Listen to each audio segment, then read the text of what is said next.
You ask Tiger to solve. This deals with linear equations with one unknown. The final result is x equals 8. Let's solve it step by step. Simplify the expression. Find the greatest common factor of the numerator and denominator. Factor out and cancel the greatest common factor. Swap sides.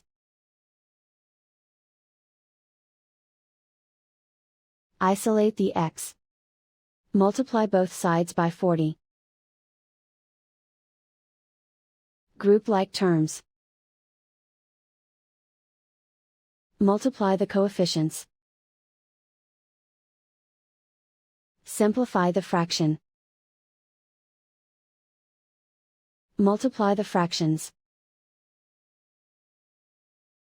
Find the greatest common factor of the numerator and denominator. Factor out and cancel the greatest common factor. And so the final result is x equals 8.